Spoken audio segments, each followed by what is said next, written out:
Hi, Cyan. How are you? I'm doing amazing. Just getting flight ready for the Inspiration4 mission. Less than a month Amazing. to go. Yeah, as you just mentioned, it is officially less than a month. In fact, barely over 3 weeks. It feels like from Inspiration 4, from you launching to space for the first time ever. Just starting off, how are you feeling? I feel like I'm in, it's being lost in the chocolate factory. It's all good and delicious all the time, nonstop. Just so much happening, lots of new training happening, getting prepared. It's exciting. And now that we're 3 weeks out, all of the things we're just brushing up on the little things, the reminders for when we are launching and on orbit and deorbiting. Um, but then also the fun things, like we just went jet flying. So that was something new. I'm loving every minute of it. Definitely. So you mentioned the fighter jet training. Obviously, I have to ask about that specifically. You are the pilot for this mission. What was it like? Did you get to fully control the fighter jet? What was the whole experience of jet flying like? Oh, it was wonderful. It's a dream come true. Ever since I was a kid, I wanted to be a fighter pilot.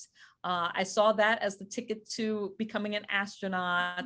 But back in those days, being a military aviator wasn't easy. And if you wore glasses, that made it, that was no chance at all.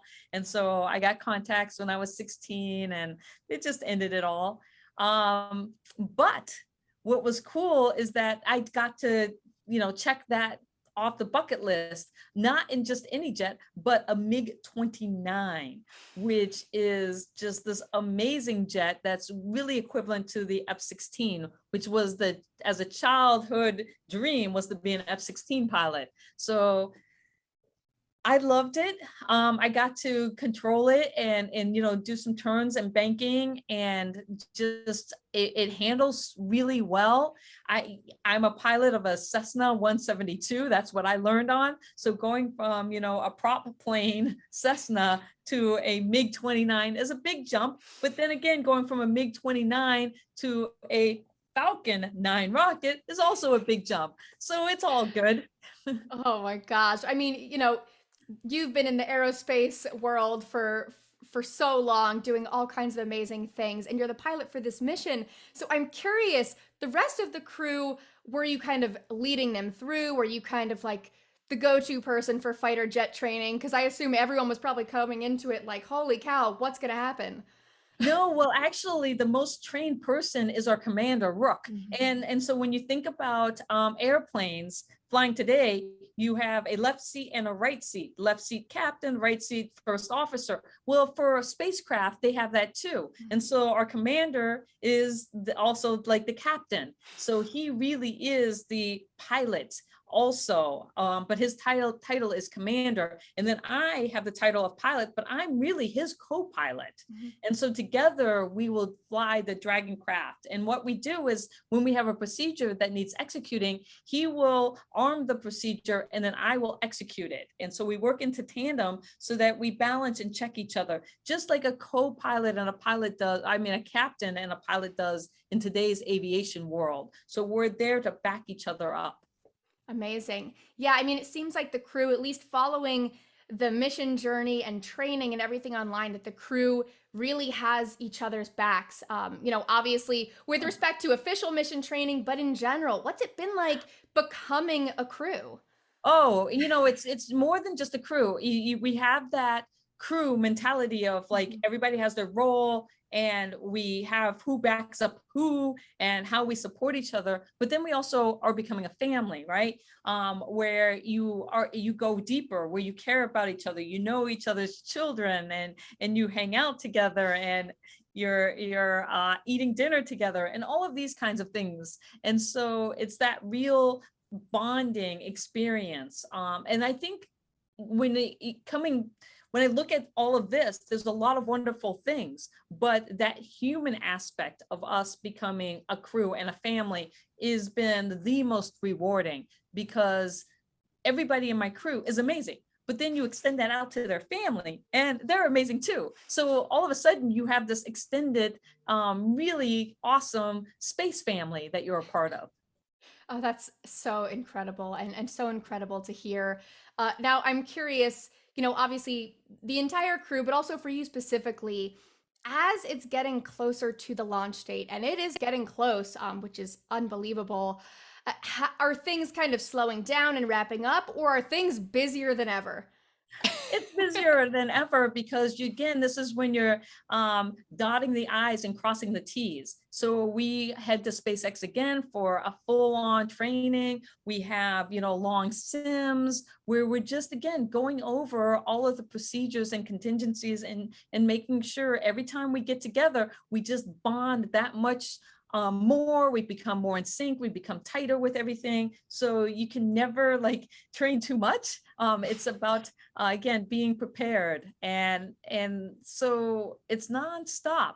But we'll have a little break in there because we'll go and we'll train. Then we'll have a moment with our families, and then we're in quarantine. And then of course it's the launch. Definitely. So, kind of a two-part follow-up to that. I'm curious, kind of how long that pre-flight quarantine is, because I'm sure it's not run exactly the same as for NASA astronauts or other astronauts. And then also, obviously there's a lot of things to go over, to double check, a million things to do, I'm sure. But are there any big training components left, like big sections that you're anticipating before that quarantine? No, a lot of what we're doing now, again, is a lot of review, but Mhm. when it comes to the operational sides, but there are some things like some of the medical procedures, some of the research that we're going to be doing on orbit. Those are things that we're going to touch on. Some of it we've already had, but some of it's going to be new. But again, those aren't the kind of more critical systems. Those are things that we want to accomplish while on orbit. Yep. And then you had a second part of your question and it just left me. What Oh, was that's that? fine. I was just curious what the length of the pre-flight quarantine is and That's what that's going to correct. look like.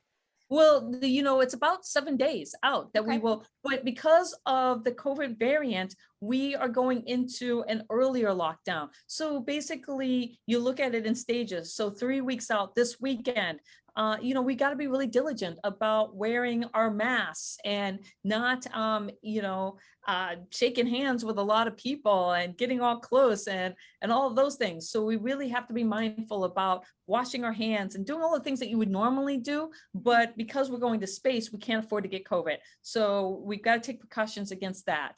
And then about 14 days out, then we become even more conscious, and not only us but anybody who's quarantining with us, like immediate family members, we all have to be diligent about limiting our exposure. And so that's when you really stop going out and eating out and all of those kinds of things too, where that's why cooking at home has become so popular. And then 7 days out is when we really start, we head to the Cape and we go into lockdown mode. Full And blown. again, Yep. yeah, where you again, it's about not taking that risk of getting exposure. And it's COVID, but then you're also talking about the flu and and then just getting sick from the cold virus, any of that kind of stuff. And so the more you kind of limit your exposure to people and you're diligent about washing your hands and not touching your eyes and those kinds of things, then we'll all be safe. Definitely. Well, my fingers are crossed. I know that you're all going to be very careful, and I think it's all going to go just fine. Not to jinx Yeah, anything, but you just 21 14 7, you manage all of that. And so for me, I've been already telling my friends, this is the last couple of days have been my last chance to check in with them and just say, look, let's go to dinner, let's catch up and say hi, because we're going into the 21 days from launch, so I'm not going to be able to see you until splashdown.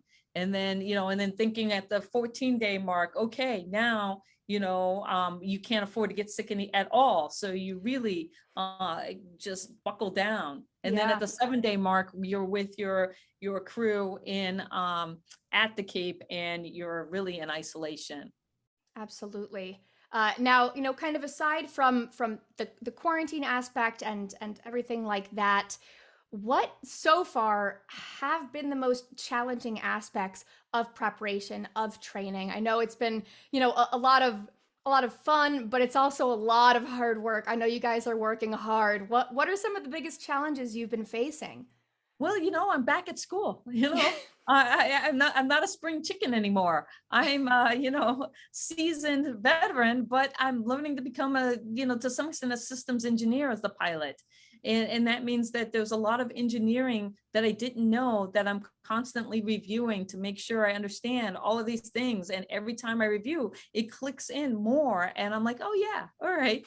These are how all of the Dragon. So you think about the complications of the Dragon capsule and just how many systems come in to making it so that not only can we go to space, but we can live inside this capsule and function for days as we're orbiting the Earth, our planet. And so understanding how all of this works is a geologist. I'm like, hey, this is kind of cool. I bet. Now, talking about kind of your time once you're actually in space, this isn't a suborbital mission. This isn't a quick up and down. You're going to be in orbit for 3 days. And I'm sure, or at least I'm assuming, you've already had to clear everything that you're going to carry with you. So I'm curious. I know you might not want to reveal everything, but what are you going to be bringing with you to space? I've got a bunch of different things. One, I'm bringing family and friends in unique ways. Both my parents have passed away, so I'm bringing a photo of them and some special pieces of jewelry that belong to them. I'm close friends and family. I'm flying little mementos for them just to say thank you for supporting me my entire life, or however long I've known you on this journey. But then things like, for me, I am super excited as an educator that I'm going to be bringing my school and district. So I teach at South Mountain Community College. I've been there for over 20 years, and it's part of the Maricopa Community College District. So in conjunction with them, we ran an art poetry contest. So I have 30 pieces of art from students, faculty, and staff that are going to space with me. And I think I have 32 or 33 poems that were written by faculty, students, and staff that are going with me. And so bringing that to space is important for me. And then to be able to create my own art and poetry while I'm up in space. So I've got some beautiful art that I'm going to hopefully make using watercolors. Look at those beautiful Those are gorgeous colors. Oh my God. I love painting in metallics. And so I'm going to do that. And I'm going to sit in our cupola and write poetry as I look back at our amazing planet. I love that. I'm so curious to see. I know it's been done different types of painting before in space, Nicole Stott, but how you find watercolor painting in space to be. That's my science experiment for me, is to do Yeah. that. I'm also going to bring art, some original art that I've already done. Here's one piece that people will enjoy. This is my Seeker piece of Wow. art, and it's unique because I made this before I found out that I was going to be an astronaut going to space. And I made this for another astronaut, Richard Garriott, when he went down to the Marianas Trench. So he took this original piece of art down to the Marianas Trench, where I was born on Guam. And so this was a symbol of the trench here. And I call this artwork that I do Afro-Gaia artwork. And so we got to go down to the deepest part of our planet. But then, ironically, a couple of weeks ago, this piece of art went to the Titanic with another astronaut, Scott Parazynski, who rock star at NASA. I think Scott flew either 5 or 6 shuttle missions. And so it's been down to the Pacific with an astronaut. It's been down to the Atlantic with an astronaut. And of course, I'm packing it for space to go with me and my Inspiration4 crew up for our 3D mission. And then I am going to donate this to St. Jude Children's Research Hospital to auction off to help raise money to support our $200 million goal. I love that. That's such a full circle moment for that piece of art, for you, for the art itself, and then to kind of use it as a way to promote this amazing charity. I love that. That's fantastic. Yeah, it's going to be one of the most well traveled pieces of art. And hopefully, somebody will, hopefully there'll be a big bidding war for it. And somebody will get this unique collector's one of a kind, the original piece. People Yeah. can get copies of it along with the poem on my Shift4 shop, my space to inspire, because I won my seat to space as an artist and poet, where I had to show my entrepreneurial spirit by opening up a Shift4 shop. And so that's where I sell my art, and I combine my art with poetry. Amazing. And I can't wait to see what art and poetry comes back from space that never existed before. Me Oh, too. I'm like, what's gonna come out of my brain? who Or, knows? the Once the cosmic overview rays. effect takes place, who knows what's going to come out of there? Yes, exactly. But that's part of what's fun, going as an artist and a poet is, when you go as a scientist or a researcher, you usually have a research project that you want to get done. There's an agenda, there's procedures, there's all of those things. But going as an artist and poet, I'm going to have that luxury of taking time to see what inspires me and what comes out of me at that moment. Amazing. And you know both sides of that coin. You are a geoscientist. You are an artist. And so I think it's really amazing to like be pursuing this as an artist, as a poet. I just think that's really so unusually amazing. Yeah. I like to think so too. And I think that that's one of the reasons why I was so fortunate to win the prosperity seat. It was because of that, kind of renaissance, that STEAM, looking at science, technology, engineering, arts, and mathematics. And I think that that's also why I have my call sign Leo now. When I went to fighter jet training, we got our call signs, and they gave me Leo to represent the modern Renaissance women of Leonardo da Vinci. And Yep. so that's what it stands for. And I'm like, yay. I love I that. love that. Who would have ever thought that I would be compared to a Leonardo da Vinci, right? It's amazing. And I think that, by making it, kind of extending it into art, extending it into poetry, kind of making it so expansive, because this is a mission that benefits St. Jude, because this is a mission that's really reaching out to kids in that way and has that widespread influence. I think that makes it, or at least allows it to become more accessible to those kids. Yeah, my motto has always been space to inspire. And so, and it's not about outer space, it's about how you use your unique space, your talents, your passions, your gifts to inspire those within your reach and beyond. And so you may not want to ever be an astronaut and go to space, but you may be a musician, or you may want to be an accountant, but whatever your talents are, how do you use those to inspire those people that are close to you, around you, and again beyond, because you don't know how that ripples out and impacts people that you may never even meet.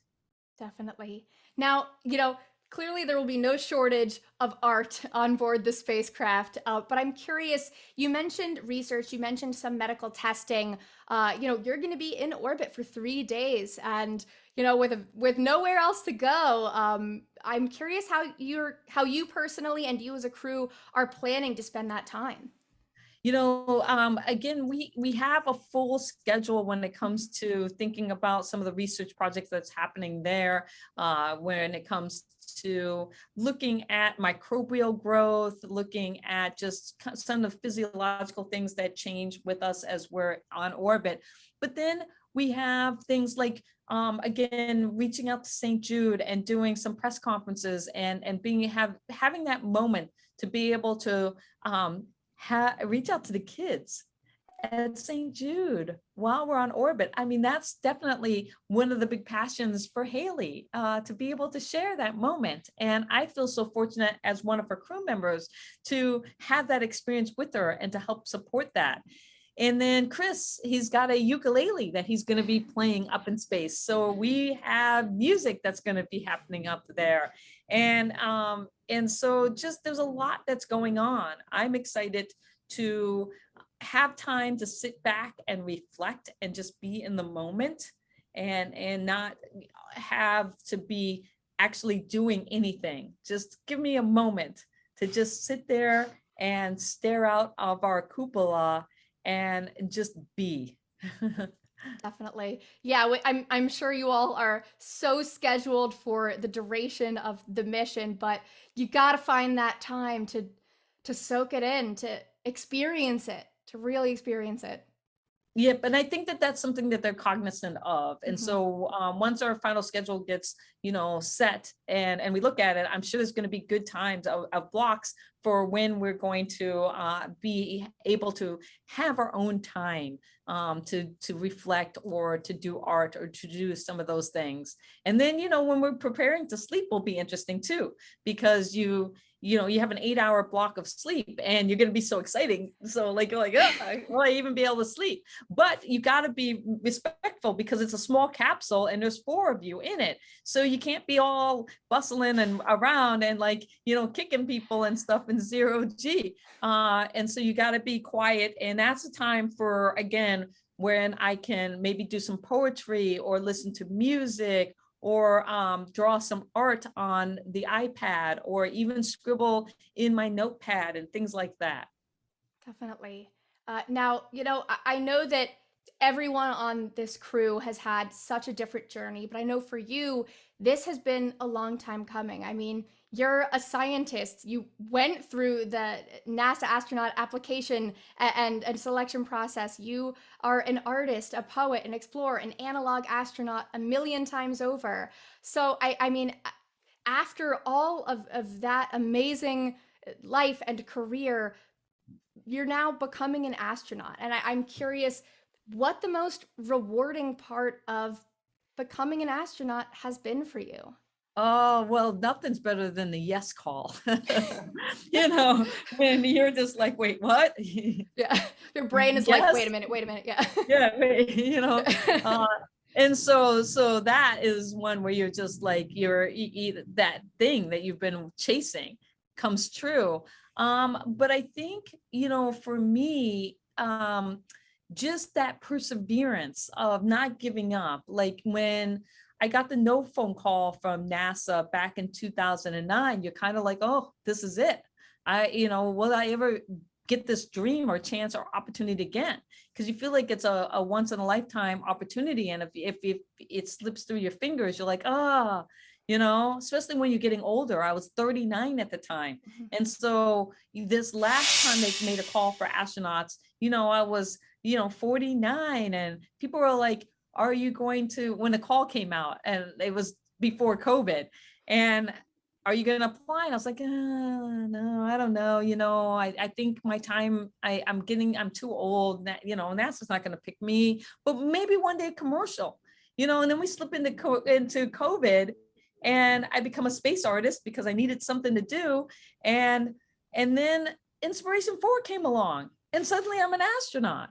And I'm like, whoa. But that time between that no and 2009, I had to reconcile that I may not ever get this dream, but I could still advance human spaceflight as an analog astronaut. So I just said, hey, I'm going to do this. And that figuring out ways to still move forward and chase your dream in just like over here. It may look different, but it's still fulfilling you in some way. And so that's one of the reasons why I created this Chasing the Dream patch of, and thinking about a just, equitable, diverse, and inclusive space is because I feel like I've been chasing the dream my entire life, and others have too.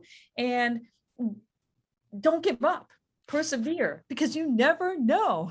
Yeah, I mean, you have really yes proven call. that. Yes, the yes Yes call. might come. You just don't know. You just don't know. I think a yes call patch is in order. I have to say. Yes. A big no on one side crossed out, and then the big yes. I like that. I like with an that. exclamation point. Ugh. But it's again finding ways to be authentic and to share your space to inspire. And I think I really embraced that after I got the no call from NASA. I had to just say to myself, okay, it's okay. I'm going to move forward, and I'm going to, do some of these other things that I've wanted to do, and inspire in these other ways. And then that kind of opened me up for this opportunity when it came along. Absolutely. I mean, at least to those of us in the space sector, it is very obvious the influence that you have, in that community, and kind of how people see you. And I think it's that perseverance and that authenticity that has really, even if you were not selected for this mission, finding new dreams, finding passions, exploring, not just literally exploring as you are one to do, but exploring within yourself to find dreams to chase. I think that, of all the things that you can bring back to earth to inspire people, I think that is definitely among them. Oh, I totally agree. And I think that that's it, and that's what I've told my students for the past 20 years. It's about lifelong learning. It's about finding new things to, to spark your imagination and your creativity, and your desire to want to dive deep and learn something, and to create. I love creating. And I think that that's the most fun, that we create things every day, but we don't give ourselves credit for it. I mean, we create meals, and we create beats as we walk and as we talk. And it's amazing how creative we are. And we imagine, the impossible, and then we figure out ways to make it possible. And I think that that's where all the magic lies. Definitely. Well, you imagined the impossible, and in 3 weeks are headed to space. So I have one final question. I have about a million more, but I'll save those for another day. Obviously, this is going to be an incredible lead up to the launch, an incredible flight, an incredible orbit around Earth. And once you are safely back on Earth, what are you most looking forward to doing? Aside from eating real hot food and taking a shot, aside from the obvious, I'm curious what you're excited about in returning to Earth. Well, I'm really excited about a few things. One is making sure that we reach our goal for St. Jude Children's Research Hospital. It's a lofty goal of 200 million. And so every day we get closer to that mark. But if we haven't reached it by the time we come back, we have our auction that we're going to do with St. Jude, things like the Seeker. So, some of the original art that, or ways that I can contribute to make that a success. And then personally, the continuing down that art journey, I want to be a motivational and inspirational speaker for people around the world. And so I want, especially people of color, girls of color, to be able to know that you can grow up and become a dragon flyer. Yeah. You can be the pilot of a spacecraft. I will be the first Black female pilot of a spacecraft. And I want people to know that, people that you traditionally think of the military in that aspect, and fighter pilots and all of that. But here I am, and I want to know that I'm not the last. I want to see other, women of color being able to follow in my footsteps. Definitely. Well, you're creating the footsteps that they can follow in, which is just so amazing. Um, Thank you so much for chatting with me, Sian. It's been wonderful as always. I cannot wait to see you fly. My fingers are crossed. It's going to be amazing. Thank you so much for having me. It's always great to talk to you. And I look forward to chatting with you after Splashdown.